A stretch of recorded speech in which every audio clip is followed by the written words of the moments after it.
जय हिंद, जय भारत, जय वंदे मातरम। स्वागत है दोस्तों एक बार फिर से आप सभी का। मेरा नाम है पवन बोरा।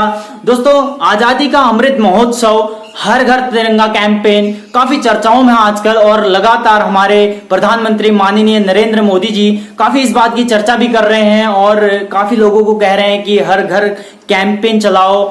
दोस्तों, करीबन 20 करोड़ का टारगेट है, 20 करोड़ से ज्यादा का टारगेट झंडा बनाने का और झंडा फहराने का, झंडा लगाने का अपने घर में। ये टारगेट कम से कम 20 करोड़ से ज्यादा का है। इसी जानकारी मैं इस चीज के बारे में आपके लिए लेके आया हूं, और साथ ही हमें देखेंगे कि जो झंडा है उसको किस तरीके से डिस्पोज किया जाता है। और काफी लोगों को इस बात की जानकारी नहीं होती कि जो झंडा होता है अगर कट जाता है या कभी झंडे में कोई गंदा हो जाता है, कुछ प्रॉब्लम आ जाती है, तो उसको किस तरीके से डिस्पोज करा जाए, चीजों के बारे में थोड़ी सी आपके लिए जानकारी लाया हूं। और छोटी सी झंडे की मैं जानकारी लाया हूं। झंडा मैं बता दूं दोस्तों, अगर कभी भी हम झंडा लेके आते हैं तो झंडे का जो रेशियो होना चाहिए वो 3:2 होना चाहिए, यानी कि 3:2 का अनुपात उसमें होना चाहिए। साथ ही अगर देखें, झंडे में 3 कलर होते हैं। पहला जो कलर होता है वो केसरिया रंग होता है, दूसरा सफेद कलर का होता है यानी कि व्हाइट, और तीसरा ग्रीन कलर। पहला जो कलर होता है दोस्तों त्याग और बलिदान का कलर होता है। सेकंड शांत, दूसरा व्हाइट कलर जो होता है वो शांति का प्रतीक होता है, शांति का प्रतीक। और तीसरा जो होता है दोस्तों वो समृद्धि का प्रतीक होता है, यानी कि हमारी हरियाली का प्रतीक होता है।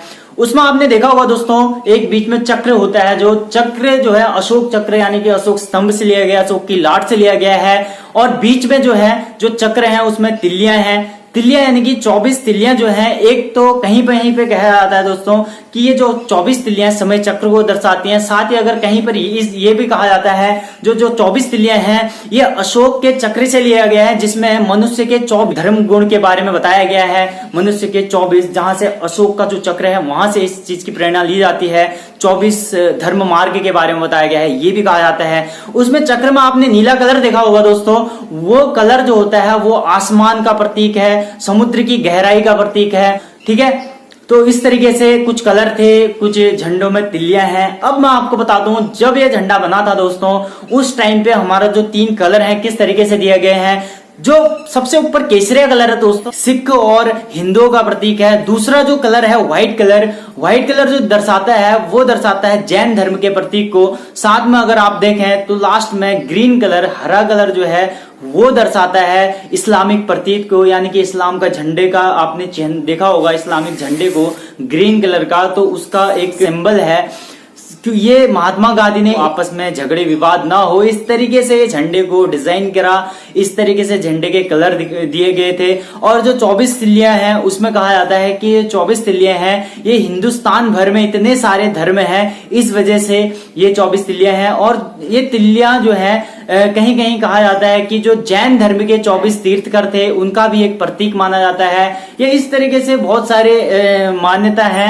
हालांकि मैंने आपको बताया था कि जो 3 कलर है, त्याग बलिदान का कलर है जो केसरिया कलर है, दूसरा शांति का कलर है, तीसरा हरियाली यानी कि समृद्धि का कलर है, और मैंने आपको बताया था जो चक्र है वो समय चक्र को दर्शाता है, और तिल्लियां जो है वो अशोक के जो चक्र है वहां से लिया गया है, जिसमें मनुष्य के लिए धर्म मार्ग को प्रदर्शित करता है, यानी कि उसको दर्शाता है। तो वो उस टाइम महात्मा गांधी ने सबसे पहले दोस्तों जो झंडा है वो 1907 में भिकाजी कामा रुस्तम ने फहराया था। लेकिन वो झंडा कुछ इस तरीके का था।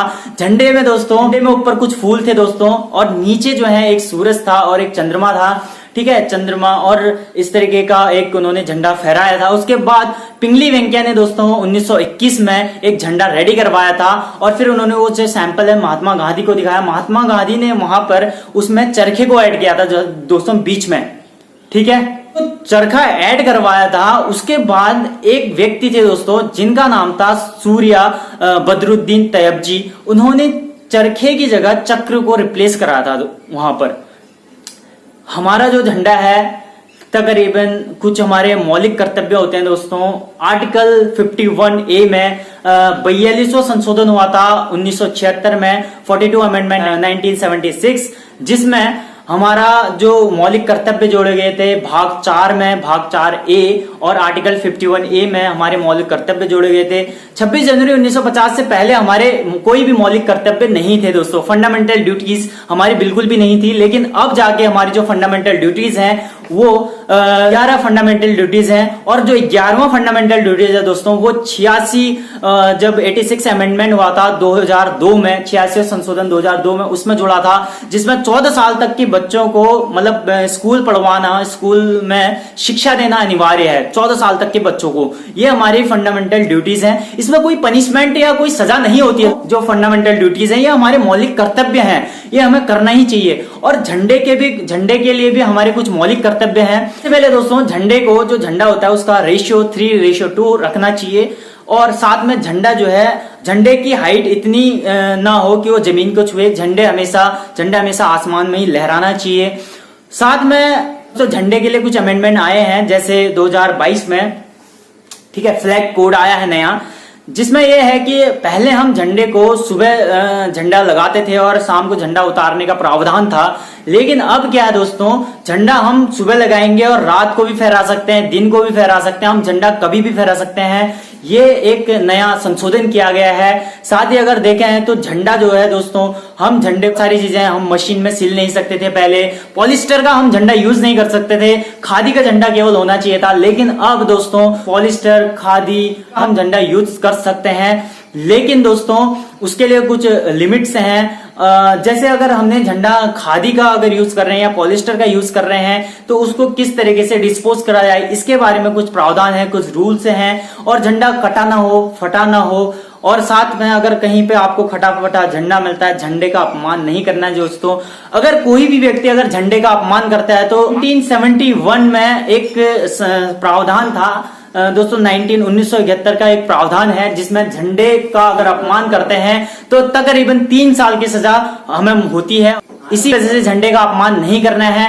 अगर मैं आपको बताऊं कि जो झंडा है हमारा, ये अभी प्रावधान है 2022 में कि झंडा हमारा पॉलिस्टर का भी हो सकता है और खादी का भी हो सकता है, लेकिन पहले केवल खादी का हुआ करता था। झंडे की अगर मैं बात करूं दोस्तों, हमारे एक व्यक्ति है नवीन जिंदल, और उन्होंने सुप्रीम कोर्ट से परमिशन ली थी तकरीबन 2002 या 2003 में कि वो झंडा कहीं पर भी और फहरा सकते हैं। हमारे हिंदुस्तान भर में कहीं भी झंडा फहराने की अनुमति सुप्रीम कोर्ट से ली थी। तब से हम झंडा फहरा सकते हैं दोस्तों। आजादी का अमृत महोत्सव 12 मार्च 1931 को प्रधानमंत्री नरेंद्र मोदी ने इसका उद्घाटन साबरमती आश्रम से शुरू किया था। आजादी का अमृत महोत्सव, इसका हमारा 75वीं वर्षगांठ 15 अगस्त को ध्वजारोहण होता है, वो होता है दोस्तों लाल किला से। 26 जनवरी को जो ध्वजारोहण होता है वो होता है राजपथ से। लाल किला से जो ध्वजारोहण होता है प्रधानमंत्री नरेंद्र मोदी जी करते हैं, और 26 जनवरी को राष्ट्रपति पद की शुरुआत होती है दोस्तों। इसी वजह से उस दिन राष्ट्रपति राजपथ से फहराते हैं, ठीक है। तो ये कुछ इंपॉर्टेंट जानकारी थी झंडे के बारे में। हमारा राष्ट्रगान जो है दोस्तों 52 सेकेंड तक गाया जाता है, और जो हमारा राष्ट्रगान है उसकी वो जो रविंद्रनाथ टैगोर ने दिया था, और ये राष्ट्रगान गीतांजलि से लिया गया है। जो वंदे मातरम है वो आनंद मठ से लिया गया है। वंदे मातरम बंकिम चंद्र चट्टोपाध्याय जी ने लिखा है। और साथ ही अगर वंदे मातरम की बात करूं, वंदे मातरम जो है सबसे पहले 1896 में कांग्रेस के अधिवेशन में गाया गया था, जिसके जो रहमतुल्लाह सियानी अध्यक्ष थे। और राष्ट्रगान जो गाया गया था वो 1911 में कलकत्ता अधिवेशन में गया था, और उसके जो अध्यक्ष थे विष्णु नारायण धर थे। तो दोस्तों छोटी सी जानकारी थी झंडे के बारे में। तो कैसी लगी आपको जानकारी दोस्तों, इसको जरूर फॉलो करें। और अगर दोस्तों हमें झंडे को डिस्पोज करना है, या उसको कभी कट फट जाता है झंडा, तो उसको कैसे हम डिस्पोज करें, उसके लिए दोस्तों दो तीन तरीके हैं। जैसे सबसे पहले तरीका है, अगर आप उसको या तो हम उसको दफना सकते हैं। दफनाएंगे कैसे दोस्तों, एक लकड़ी का बॉक्स बनाना है, उसमें झंडे को रखना है, और झंडे को साफ करके एकांत जगह पे उसको दफनाना है, और 1 मिनट का मौन रखना है। साथ ही अगर दूसरा देखें तो दूसरे स्टेप में क्या है, अगर हम झंडे को जलाना चाहते हैं तो एकांत जगह देखनी है, और वहां पर भी हमें क्या करना है, झंडे को आग जलानी है और झंडे को उसमें रखना है बीच में, और फिर 1 मिनट का मौन उसमें भी हमें रखना है। कुछ लोग दोस्तों झंडे को पानी में भी श्रद्धांजलि देते हैं, एक तरीका वो भी है। तो इस तरीके से हम झंडे को डिस्पोज कर सकते हैं, और झंडे के गौरव का कोई अपमान ना हो। तो दोस्तों ये थी थोड़ी सी जानकारी। मिलते हैं जल्दी ही दोस्तों, नमस्कार, जय हिंद, जय भारत।